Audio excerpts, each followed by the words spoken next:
Customers don't form their opinions on quality from marketing.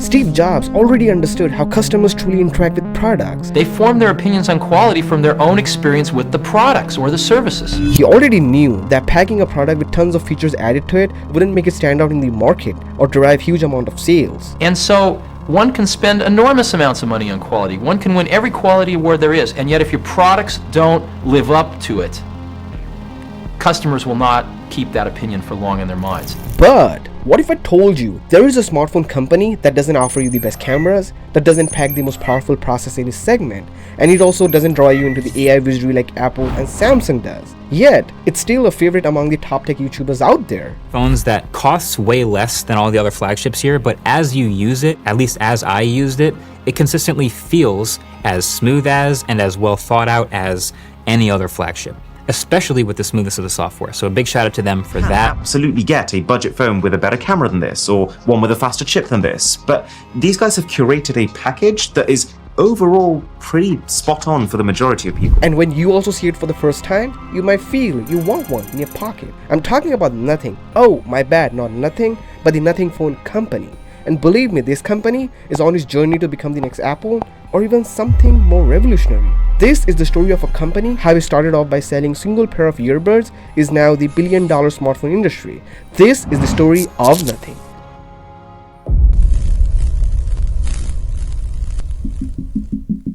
Companies that are 150 times bigger than us are scared of us, and they want to make the reputation of our products more negative. I think that's a sign of respect. Carl Pei, you probably heard of him, the man who co-founded OnePlus, helped build a cult following for the company, and left it all behind in 2020 to create something entirely new. So I feel, before we dive into the story of Nothing, let's talk about the mastermind behind it, the person who built this company from literally scratch. An incredible journey every tech enthusiast, every entrepreneur, or any founder who's watching this right now should know about if you're starting something from inception or beginning. The problem we see with the world is that the tech industry and consumer tech in particular has gotten really boring, and it's a very hard industry to break into. So there's only a couple of really big companies, and they're not really pushing the envelope anymore, and then there's us. So I see that we're in the right time, in the right place to really do something interesting and try and make the industry more fun again. Carl's journey is way more fascinating than you and I could have imagined. As before OnePlus, Carl worked at Apple. Even earlier than that, he worked at Nokia. And if we just go back further upon, he even worked in another smartphone company known as Meizu. He started coding when he was 12. He later studied at the Stockholm School of Economics. And just for a reference, it's one of the finest business schools out there in Europe. But guess what? He dropped out like any other classic founder. And also to pursue his passion for technology. This was around 2008. Some of the biggest things that were happening in the world were the rise of tech companies like Microsoft, like Amazon, like Google. E-commerce was growing. In my 3 years at school, we spent 0 time on any of those 3 topics. Best business school, spent 0 time on tech companies, 0 time on e-commerce. We learned theories from 100 years ago, like macroeconomics, microeconomics, how to manage a factory, labor input, goods output, and stuff like that. So I was like, school is supposed to set you up for success in the future, right? And the world is changing and we're not, what's this? So I didn't write my thesis, so I didn't take my diploma, and I left. So you get the whole point, right? That this guy was totally into tech from his childhood. But passion alone doesn't build billion-dollar companies overnight. Carl Pei raises $7 million in seed financing round. Swedish entrepreneur behind OnePlus raises $7 million in All-Star round for new venture in London. OnePlus co-founder Carl Pei raises $7 million for upcoming venture.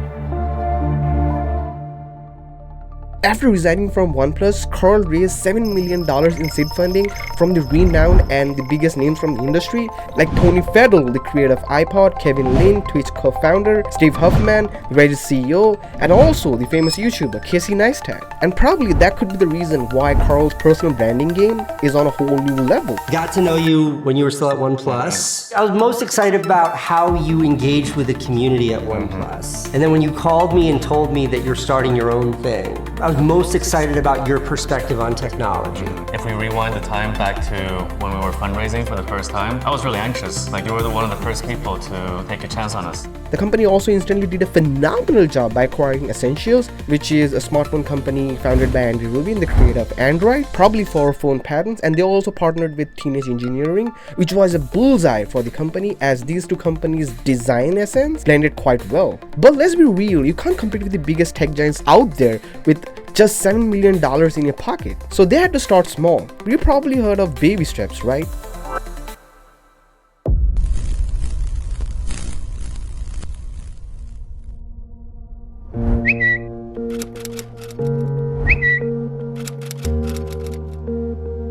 What is Nothing? What is Nothing? It's I think it's a really funny name, but more seriously, it's also a vision for technology. I think technology in the future, it should be so easy to use and so seamless that it's not in your way anymore. It's everywhere, but nowhere at the same time.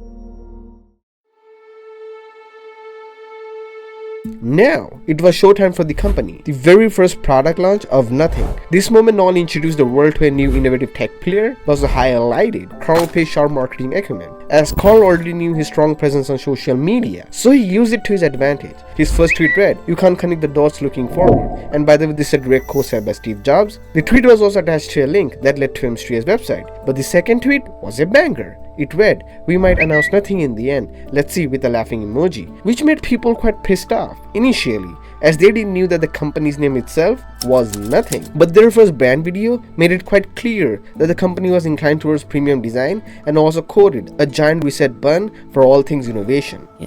To what goes in and what goes out. A giant reset button for all things innovation. And so we go, confident that what's in reach isn't worth reaching for. We know because we tried reaching a little further and came up with nothing. So on July 31st, 2021, Nothing launched its first ever product, the Nothing Year 1, a transparent unique design priced at just $99 with decent audio quality. And just to let you know, this is how transparent AirPods would look like in reality. The design was obviously a challenge for the company, yet the final product was a masterpiece in my opinion. But there was a huge problem. And the problem was Nothing launched its first product during the worst period of time. Today, the World Health Organization officially announced that this is a global pandemic. Coronavirus is the biggest threat this country has faced for decades, and this country is not alone. Yeah, and a reminder of our top story that this is proving to be one of the worst ever one-day drops for stock exchanges. The world's economic output collapsed in the first half of this year due to the coronavirus pandemic. Time back when people were baking banana bread and pretending to work from home. It was the time when the biggest tech giants also delayed their product launches. Events like MWC, Mobile World Congress, got cancelled. Global supply chain were a total mess. There was a shortage of essential components like the semiconductor chips, batteries, display panels, etc. And the market was also crashing brutally. Despite of all these challenges, Nothing managed to launch its first product. With a plot twist, 80% of the first 5,000 units were totally defective. We started making earbuds. Nobody wanted to work with us also, and nobody believed in us. We could only work with the worst factory in the world. Like, this factory had no other customers. They would go bankrupt if they didn't work with us. That's why somebody took a chance on us, because they were going to die. You know, on the earbuds, there's a metallic connector between the earbuds and the case. Is where the charging comes from. So there's a spring to make sure there's connectivity. They manufactured the spring incorrectly, so they couldn't touch the earbuds. So the first batch of earbuds we shipped couldn't be charged. 80% of the products we shipped were faulty in the first batch. I was like, okay, now it's game over. So after replacing all the defective units, the product also didn't receive much appreciation from the YouTubers either. I don't love how Nothing has handled this launch. Whereas in actuality, these guys haven't reimagined sound. These aren't fundamentally different to any other wireless earbuds out there. These don't sound as good, these don't have as good noise cancellation, but that's a very high bar to clear. It is a nice place for them to sort of jump into the market. However, with such big setbacks, the company still sold 600,000 units in total. And there's a pattern that I have noticed, especially during the market crash. The biggest tech giants that we see today were born during such tough times. The best example would be Apple. In early 2000, after the dot-com crash, Apple doubled down on innovation and launched the iPod in 2001, which led to a massive growth. Amazon in 2008, during the Great Recession. Amazon focused on efficiency and kept innovating, example the AWS, and came out way better. Airbnb and Uber would be the best examples right now on our list, as both of them started during the recession in 2008 and 2009. People wanted extra income, they chose Airbnb, and for cheaper transportation, they chose Uber. Both had fit the right spot at the right moment. And the greatest example on our list is of Microsoft in 1975, also started during the recession. While people scaled back, Bill Gates bet on personal computers. So these are some of the best examples out there that sometimes market crash can break it or make it for you, like nothing. Alright, now coming back to the main story, it was time for the big review, the first smartphone of nothing. So Carl being Carl, he started teasing his product and posted this tweet showing the back interface of the device. And to be honest, even you and I also couldn't have imagined that this will be a back design of a smartphone. So on July 2022, Nothing unveiled its first smartphone, the Nothing Phone 1. We're incredibly excited to announce that, surprise, surprise, we will be launching a smartphone, the Nothing Phone 1.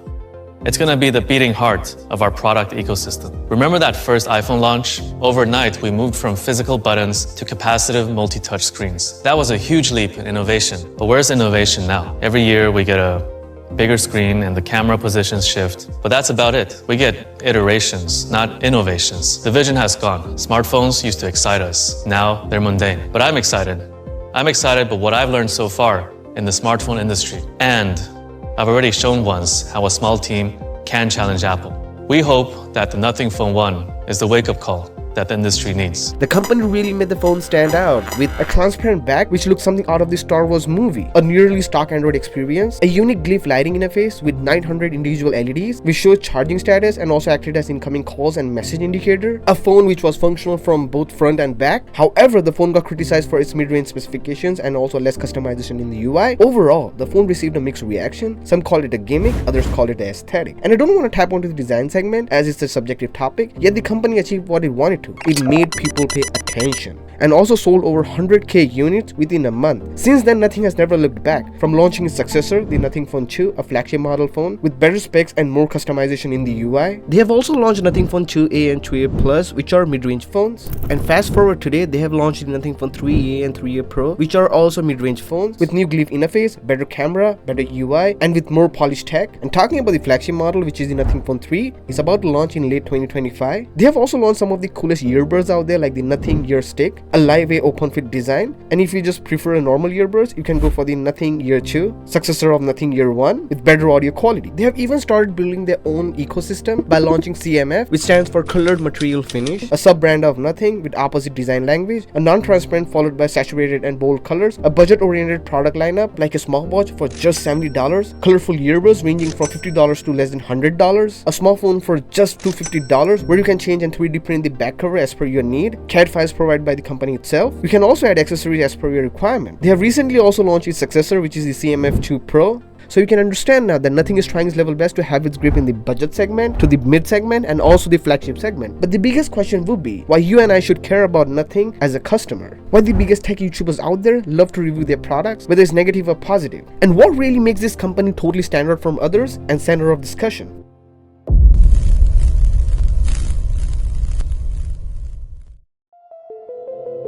To me, marketing is about value. This is a very complicated world. It's a very noisy world. And we're not going to get a chance to get people to remember much about us. No company is. And so we have to be really clear on what we want them to know about it. Okay, I'll come straight to the point. While I was editing this video, after watching hours of podcasts, interviews, and dissecting the marketing strategy of Nothing, I have come to a conclusion that Carl Pei and his team truly knows how to make themselves stand out from others, even from the $1 trillion tech giants like Apple. Let me explain. First, watch this video.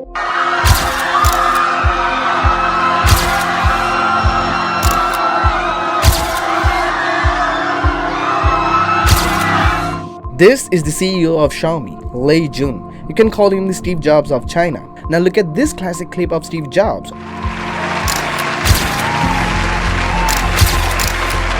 Thank you for coming.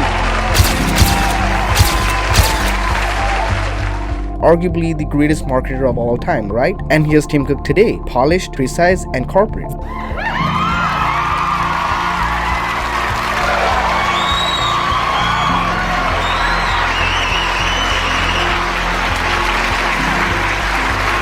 These are the faces of the biggest tech empires on earth right now. But then there is Carl. As have you ever seen a CEO who reviews his own competitors' products? I think if you want one of the best high-end smartphones on the market today, that is the iPhone 14 Pro. I'm a fan. Great cameras, great performance. Appreciates the engineering. They put a lot of cost into the design. Titanium frame is really expensive. And even this glass back, this is actually a single piece of glass. Although it's glossy here around the camera module and it's a matte finish, it's made with one kind of thick piece of glass and then using a CNC machine just cutting away. So a lot of material is wasted. I haven't seen any other company willing to pay that much to achieve this kind of a finish on a product before. So I really respect Apple for that. And also recommends you to use it instead of hiding behind the PR scripts. That's quite unusual, right? And it can also backfire as well. Sometimes, if you know, you know. Carl also reacts to YouTuber reviews and takes them as valuable feedback. I have this personal rule where I won't dump my life into something if it's not multi-platform. And this isn't, it's just on this phone, so there's no web version of this. I can't access this on my computer or a tablet or anything else like that. So I'm not gonna dive all in on something like this. But maybe someday in the future, could be cool. I think Marquez brings up a good point, and after seeing this video, I called up the team to have a look at it because I do think it should be multi-platform, at least on the browser, so it'd be good to be able to access it some other way. Collaborates with them. What makes this not a gimmick? The hardware part is not what makes it better necessarily, but it's the fusion of the hardware and the software. And for Phone One users out there who are watching, you will also get a lot of these features. I would say some of the top features for the glyph interface is one, this glyph, we made it into like a segmented glyph, so it doesn't just have an on and off, can show progress. We build support for some third-party apps, especially food delivery and ride-hailing apps, so that when you're ordering these services, you can see how close it is to you without checking your screen. I've already become the kind of person who sticks my iPhone like this, but actually doing that while knowing that, okay, my Uber Eats order is here, is pretty cool. Or acknowledging bugs and promising quick fixes. Although the colors are very badly tuned on the Phone 2 Pro. You can tell that from the tuning in this picture very clearly. It captures almost every single shade wrong. The Phone 3a does a much better job. Skin tones are even worse. This is objectively bad tuning from the CMF team, if you ask me. Yeah, I agree with the point. There's not a huge difference between the main cameras on the 3a and the second gen CMF phones. So the team is already working on improving this. And I also saw a video where a YouTuber was mocking Apple for the iPhone 16e and pointed what a true budget smartphone looks like in reality. The idea of affordable in 2025 is a £600 slab that looks like it got lost in time. Now this is not affordable, Apple. This is affordable. Say hello to the £219 CMF Phone 2 Pro fresh out of Nothing's oven. Even I myself also have mocked the iPhone 16e at some point, as I don't think it's a budget iPhone anymore. But instead of getting pumped up, Carl addressed why Apple can't. If I was the CEO of Apple, I would do the same thing. They're more playing on the defensive side because they do have a set amount of margin they have to earn on each product, and they have to either keep it or increase the margin. You can't just go back as a company. So it makes a lot of sense for Apple. For us, we're in a different context where we play a different strategy. iPhone 16e, Apple's margin profile should be around 45 to 50%. It costs $600, so it should cost like $300-ish to make. It's still a better product than the CMF Phone 2 Pro because $300 you can do a lot of stuff with $300. It definitely costs more to make the iPhone 16e than the CMF Phone 2 Pro, so I would consider it a better product. So it's not fair to say that it's the same, but it's a third of the price. It's not really the same. Their marketing approach is also quite interesting. As in a world where companies want people to be mostly with their product using it, Nothing launched a campaign titled as "Don't Buy Me." They used counterintuitive messaging to promote mindful tech, resonating with the audiences, and I guess that was the whole point of the glyph lighting interface of Nothing, to prevent people, especially from doom scrolling, as you can customize your notification as per your requirement. Nothing is even actively involved in its community in product creation. The prime example will be the Nothing Phone 2a Plus Community Edition. There's a light alive in me. My spark. Can't be turned off. But sometimes I forget it's there. Ignore the flicker, so to speak. That's where others come in. They say there's no I and we. There is power in empowerment. I call it my community, where bright ideas are fueled by togetherness. Designed with fans who contributed to its hardware, wallpapers, packaging, and marketing, this limited edition featured glow-in-the-dark design using phosphorin material and was limited to 1,000 units, fostering exclusivity and online community engagement. Nothing has even built online spaces for its fans to interact, like the Nothing Community Forum, a dedicated space where fans can share ideas, report bugs, propose new features and designs. Discord servers and subreddits, lively hubs where the tech enthusiasts discuss about the Nothing's devices and software, and the feedback loops where the staffs or sometimes CEO Carl Pei himself interact with the users directly, showing their input is also valued. And this leads to deepening community engagement and also helps them to get a tagline called community-driven company. Alright, after discussing all of this, discussing all the standard strategies of Nothing, let's be honest, we have to admit the fact that building a smartphone company today is not that easy in the saturated market. And let me remind you some of the tombstones which you may be familiar with. Awesome Products 2024, gone after one phone, a scandal took it down. Capphone's Bullet Group 2024, known for their tough and rugged phones, not tough enough to survive. Meizu 2023, once a rising star, is pivoted to artificial intelligence, AI. LG 2021, foldable dreams, unique innovation, shattered. Nokia, BlackBerry, HTC, Sony, you know the whole story. These weren't random startups, these were humongous tech giants at some point, and they failed miserably. But you may ask, Nothing doesn't make the best smartphones, they don't provide the best specs like any other Chinese smartphone company does. But I believe not getting into spec game is sometimes a good choice, like Apple. And the answer to the question that you all have been waiting for, will the underdog Nothing beat Apple?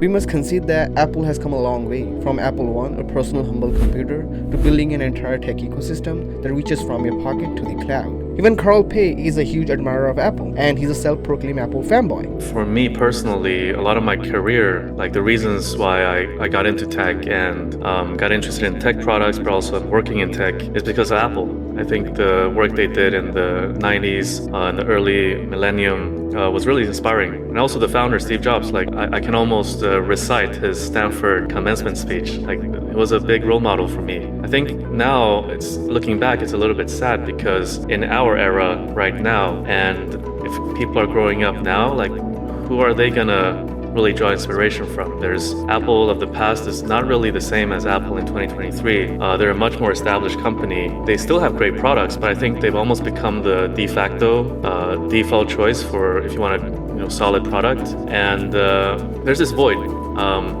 I'm hoping that eventually we're going to be able to fill this void and also start inspiring young people to maybe consider a career in tech, but we still got a lot of work to do. But Apple, being the biggest tech giant right now, is not in a good position, as it's losing its ground in countries like China, where the adaptability of latest technology in smartphones is spontaneous. Apple has been dethroned as China's top smartphone seller, with shipments plunging 17% in 2024, its sharpest drop since 2016. Latest data from market analyst firm Canalys shows local brands Vivo and Huawei have overtaken the tech giant, securing 17% and 16% market shares, while Apple now sits in third at 15%.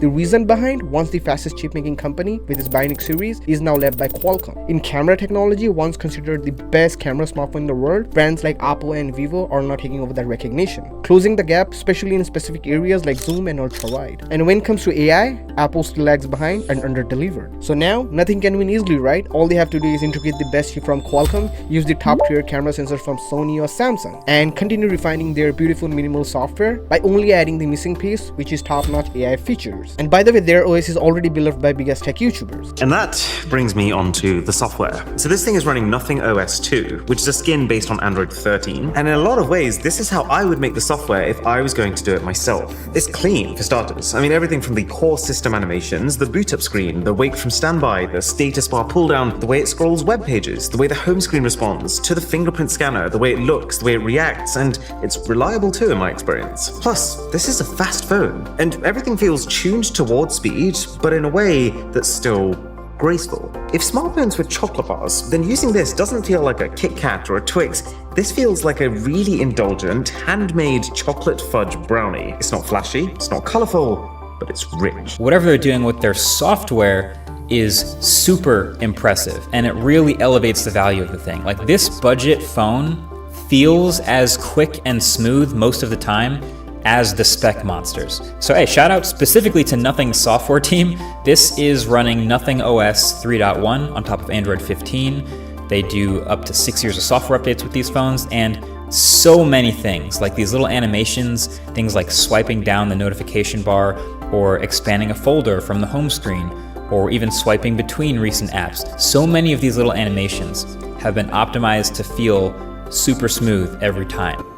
So easy victory, right? I wish I could have said that. What truly makes Apple stand out till date is their multi-platform ecosystem that spans from your iPhone, iMac, iPad, watch, and even your AirPods, which is a major missing point in every smartphone company today. And I have seen a lot of people complaining why Apple doesn't adapt the latest technology in their iPhones. And yeah, even I can sometimes agree upon that.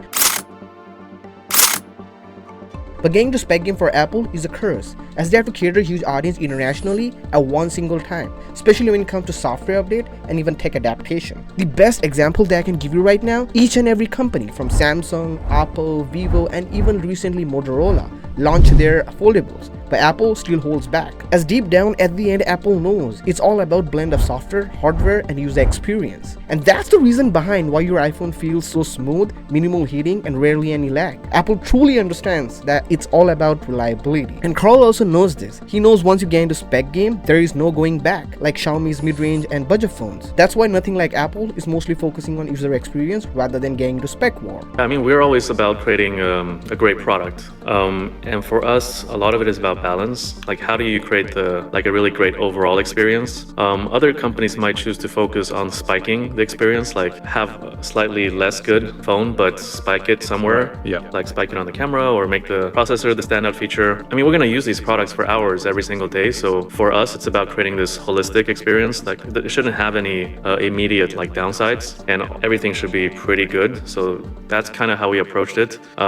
If people want just processor, I think there's better, brands to pick from. Yeah. If they want just camera, there's probably better products to pick. If they want a really well kind of thought out experience, maybe the phone 3 will be a great product for them. But actually, I find these questions just come over and over again. You can never win. Ultimately. And it's strange, right?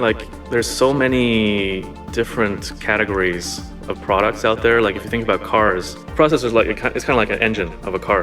When a car company releases a new car, people look at the overall of the car. They might look at the 0 to 100, how many seconds it takes to accelerate, but I just haven't seen, hey, why don't you have this engine or that engine? What's up with the smartphone industry? Why are people so hung up on the processor? I mean, that's just like in a car, the engine is an important part of the car, but it's also how you build the rest of the car, the aerodynamism of the design, how well the engine plays with other parts of the components. Same on the smartphone. You also have companies with really good chips who don't really optimize the software, so it lags or overheats. So it's I don't know. I'm pretty my patience is running pretty thin on this topic. But here's the thing, Nothing can also create his own space by making his product integrated in multi-platform. And I think they can also have a lead in the desktop segment as well, as I feel the PC segment has reached a saturation point where all PC components look quite the same. So Nothing can also stand out in this area, like its smartphones with semi-transparent design and futuristic aesthetic. But if you're someone from US America, then Nothing might be out of your reach right now, as they currently don't support all US carriers, and I'm especially talking about the smartphones. But recently Carl Pei confirmed that they will be launching their flagship model, the Nothing Phone 3, in the US market with all US carrier support this year. And here's the bigger picture, the final conclusion of this video. Apple is a 49-year-old company. We can just say almost half a century year old, which has made a significant progress in the tech space. And making people switch from its ecosystem to Android is not an easy job. But Nothing being just a 4-year-old company or doing things differently and trying to make his own space, yet Nothing has a long way to go, and they themselves know this fact. And I'm kind of positive about this company, as Carl has almost 15 years of personal experience in this industry, including building a cult brand like OnePlus. Therefore, he can also make Nothing have his eureka moment, maybe with his coming flagship, the Nothing Phone 3, who knows. And if Nothing continues to nail his experience in the hardware, software, and the community signature dialogue, they won't need to beat Apple. They will win by forcing the industry to talk about honesty, openness, and mindful tech instead of megapixels and benchmark. Because progress isn't always a knockout, sometimes the well-placed jab that makes the champ drop his guard. Okay, if you have watched the video till here, please do comment as nothing or just watch nothing to make the comment section a little interesting space. And one final question that might be lingering or wondering in your head, that why anybody would name their company as Nothing. As if somebody asks you, what phone are you using? You say nothing. And after seeing weirdness on their face, you'll be like, oh, sorry, my bad. The name of this company is Nothing. Is that the reason? Or some of you might say that Carl Pei already said he envisioned a future where tech blends so naturally into our lives, while it becomes invisible. You're not totally wrong, but sometimes the name of a million or billion-dollar company comes from someone really close, your near and dear ones. So hasta la vista, adios, thank you for watching this video, peace out, watch this final clip. Why did you think about Nothing as a brand name? How did it come about? And what does Nothing manifest into? Because it feels like an interestingly rebellious approach. It can also mean many things. What was the thought process and how did you arrive at it? Team and I were brainstorming many different names, and can you tell us the one which was number 2, number 3 in the process? I thought they were all really good, but my little sister hated them, and she said they were all cringe. And she's like in her early 20s, so almost a different generation. So at one point I just kept rambling names, and she said cringe, cringe, cringe, cringe, and I was like, okay, I'm just gonna call it Nothing. She's like, yeah, do that. I'm like, okay. So that's kind of how it came about. But after thinking about it more deep, and other names, one name was Next. It is a bit cringe thinking about it now. Another one was Stone, like a rock, Stone. Semi-cringe. Yeah, another one was actually Essential. We really like the name Essential.